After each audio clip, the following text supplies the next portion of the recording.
ಆತ್ಮೀಯ ವೀಕ್ಷಕರೇ ನಮಸ್ಕಾರ. ನಂಬರ್ ಒನ್ ಚಾನಲ್ ಮುಖಾಂತರ ನಿಮಗೆ ಸ್ವಾಗತ ಬಯಸುತ್ತೇನೆ ವೀಕ್ಷಕರೇ. ನಾನು ಸೈಯದ್. ವೀಕ್ಷಕರೇ, ಇವತ್ತು ಘಟಪ್ರಭಾದಲ್ಲಿ ವಿಶ್ವ ಹಿಂದೂ ಪರಿಷತ್ ಮತ್ತು ರಾಮ ಸೇನಾ ಬಜರಂಗ್ ದಳದವರು ಒಂದು ಅದ್ಭುತ ಕಾರ್ಯಕ್ರಮ ಮಾಡಿದ್ದಾರೆ. ಅದು ನಿಜಕ್ಕೂ ಒಂದು ಶ್ಲಾಘನೀಯ. ಯಾಕಂದರೆ ಒಂದು ಧರ್ಮದ ಬಗ್ಗೆ ಒಂದು ದ್ವೇಷ ಭಾವನೆ ಇಟ್ಕೊಳ್ಳೋದು ಅದು ಯಾವುದೇ ಧರ್ಮವು ಸಹಿತ ಸಾರಿ ಹೇಳೋಲ್ಲ ವೀಕ್ಷಕರೇ.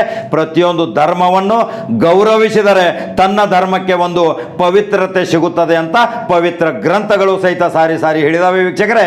ಇವತ್ತು ಕೆಲವು ಗೋಹತ್ಯೆಗಳನ್ನು ಮಾಡುವಗೋಸ್ಕರ ಕೆಲವು ದುಷ್ಕೃತ್ಯದಲ್ಲಿ ತೊಡಗಿದಂಥ ಜನ ಇವತ್ತು ವಿಶ್ವ ಹಿಂದೂ ಪರಿಷತ್ ಮತ್ತು ಬಜರಂಗ ದಳದ ಕಾರ್ಯಕರ್ತರ ಕೈಯಲ್ಲಿ ಸಿಕ್ಕೊಂಬಿಟ್ಟು ಫಜೀತಿಯಾಗಿದ್ದಾರೆ. ಇಂಥ ಅಹಿತಕರ ಘಟನೆಗಳು ನಡೆಯಬಾರದು.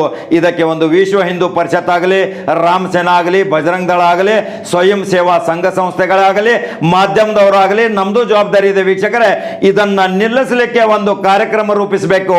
ಪ್ರತಿ ರೈತನ ಹತ್ತಿರ ಹೋಗಿ ವಿನಂತಿ ಮುಖಾಂತರ ಮಾಡಿ ಅವನ ಮನ ಪರಿವರ್ತನೆ ಮಾಡಿ, ದಯಮಾಡಿ ನೀನು ನಿನ್ನ ಗೋವುಗಳನ್ನು ಈ ಕಸಾಯಿ ಖಾನೆಗಳಿಗೆ ಹೋಗಲಾರದಂತೆ ನೀನು ಮಾರಿಕೊಂಡು ಹೋಗಬೇಡಪ್ಪ, ನೀನು ಮಾರಬೇಡ, ನಿನಗೆ ಒಂದು ಬೇರೆ ಪರ್ಯಾಯ ವ್ಯವಸ್ಥೆ ಮಾಡ್ತೀವಿ ಅದಕ್ಕೆ ಅಂತ ಒಂದು ಜಾಗೃತಿ ಶಿಬಿರನ್ನ ನಮ್ಮ ರೈತಾಪಿ ಜನರಿಗೆ ನಾವು ಮಾಡಿಕೊಡ್ಬೇಕಾಗುತ್ತದೆ ವೀಕ್ಷಕರೇ. ಇದಕ್ಕೆ ಸಂಪೂರ್ಣ ಎಲ್ಲರೂ ಸ್ವಯಂ ಸೇವಾ ಸಂಸ್ಥೆಯವರು, ಸಂಘ ಸಂಸ್ಥೆಯವರು ಇದಕ್ಕೆ ಸಂಪೂರ್ಣ ಬೆಂಬಲ ವ್ಯಕ್ತಪಡಿಸಿ ಒಂದು ಜಾಗೃತಿ ಕಾರ್ಯಕ್ರಮ ಹಮ್ಮಿಕೊಂಡ್ರೆ ಪ್ರತಿ ಗ್ರಾಮ, ಪ್ರತಿ ಹಳ್ಳಿಯಲ್ಲಿ ಪ್ರತಿ ರೈತದವ್ರನ್ನ ಕೂಡ್ಕೊಂಡು ಅವರ ಜೊತೆ ಒಂದು ಸಮನ್ವಯ ಸಮಿತಿ ಮಾಡಿಕೊಂಡು ನಿಮ್ದು ಯಾವುದೋ ಒಂದು ಜಾನುವಾರು ಮಾರಬೇಕಾದ್ರೆ, ಯಾವುದೋ ನಿಮ್ಮದು ಗೋವುಗಳನ್ನ ಮಾರಬೇಕಾದ್ರೆ ನಮ್ಮ ಗಮನಕ್ಕೆ ತನ್ನಿ, ಅದನ್ನು ಒಂದು ಗೋಶಾಲೆಯಲ್ಲಿ ನಾವು ಸಂರಕ್ಷಣೆ ಮಾಡ್ತೀವಿ ಅನ್ನೋ ಒಂದು ಮನೋಭಾವನೆ ಅವರ ಮನಸ್ಸಿನಲ್ಲಿ ಅರ್ಥ ಆಗುವ ಹಾಗೆ ನಾವು ತಿಳಿಸ್ಕೊಟ್ರೆ ಇದು ಒಂದು ಸಂಪೂರ್ಣ ಈ ನಿಷೇಧ ಕಾಯ್ದೆ ಜಾರಿಗೆ ಬಂದಂಗಾಗುತ್ತೆ ವೀಕ್ಷಕರೇ.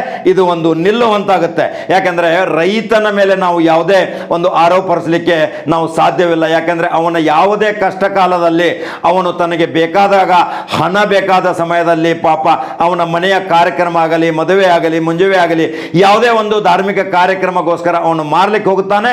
ಅದಕ್ಕೆ ತಡೆ ಒಡ್ಡೋದು ನಮ್ಮ ನಿಮ್ಮೆಲ್ಲರ ಕರ್ತವ್ಯದ ವೀಕ್ಷಕರೇ. ಇದು ಸಾಧನೆ ಮಾಡಿದ ವಿಶ್ವ ಹಿಂದೂ ಪರಿಷತ್ ಮತ್ತು ರಾಮ ಸೇನಾ ಬಜರಂಗ ದಳ ಕಾರ್ಯಕರ್ತರು ಇವತ್ತು ಸಂಪೂರ್ಣವಾಗಿ ಯಾವ ರೀತಿ ಅದನ್ನ ತೆಗೆದುಕೊಂಡು ಹೋಗಿ ಕೆಂಪಯ್ಯ ಸ್ವಾಮಿ ಮಠದಲ್ಲಿ ಅದರ ಸಂರಕ್ಷಣೆಗೋಸ್ಕರ ಕಳಿಸಿದ್ದಾರೆ. ಸಂಪೂರ್ಣ ಚಿತ್ರ ನಮ್ಮ ದೃಶ್ಯದಲ್ಲಿ ನೋಡಬಹುದು ವೀಕ್ಷಕರೇ. ಈ ಸುದ್ದಿ ಬೇಗ ಪ್ರಕಟ ಆಗಬೇಕಾಗಿತ್ತು ವೀಕ್ಷಕರೇ. ನಾವು ಇವತ್ತು ಬಕ್ರೀದ್ ಹಬ್ಬ ಒಂದು ತ್ಯಾಗ ಬಲಿದಾನದ ಹಬ್ಬ. ಆ ಹಬ್ಬದಲ್ಲಿ ಸಮನ್ವಯ ಮತ್ತು ಭಾವ್ಯತೆ ಸಾರುವಗೋಸ್ಕರ ಶುಭಾಶಯ ಮತ್ತು ವಿನಿಮಯದಲ್ಲಿ ತೊಡಗಿದ್ದೀವಿ ವೀಕ್ಷಕರೇ. ಅನೇಕ ಜನರು ದೂರವಾಣಿ ಮುಖಾಂತರ ದೇಶ ವಿದೇಶಗಳಿಂದ ನಮ್ಮ ನಂಬರ್ ಒನ್ ಚಾನಲ್ ಬಗ್ಗೆ ಆಗಲಿ, ನಮ್ಮ ಬಗ್ಗೆ ಆಗಲಿ, ಕ್ಷೇಮ ಸಮಾಚಾರದ ಉಭಯ ಕುಶಲೋಪರಿ ಒಂದು ಪರಸ್ಪರ ಹೊಂದಾಣಿಕೆ, ಪ್ರೀತಿ, ಭಾತೃತ್ವ, ಮಿತ್ರತ್ವ ಒಂದು ಸಮನ್ವಯವಾಗಿ ಹಂಚಿಕೊಳ್ಳುವ ದಿನ ಇವತ್ತು ವೀಕ್ಷಕರೇ. ವಿಶ್ವಾದ್ಯಂತ ಎಲ್ಲರಿಗೂ ಸುಖ, ಶಾಂತಿ, ನೆಮ್ಮದಿ ನೀಡಬೇಕು. ಇದೇ ನಮ್ಮ ಪ್ರಾರ್ಥನೆ ವೀಕ್ಷಕರೇ. ಭಾವ್ಯತೆ ನಾವು ಬಿಟ್ಕೊಡಲ್ಲ. ಭಾವ್ಯತೆಗೆ ಯಾವಾಗಲೂ ನಾವು ಸದಾ ಸಿದ್ಧ ವೀಕ್ಷಕರೇ.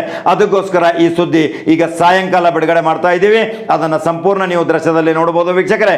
ನಂಬರ್ ಒನ್ ಚಾನಲ್ ಫಾಲೋ ಮಾಡೋದನ್ನು ಮರೆಯಬೇಡಿ ವೀಕ್ಷಕರೇ.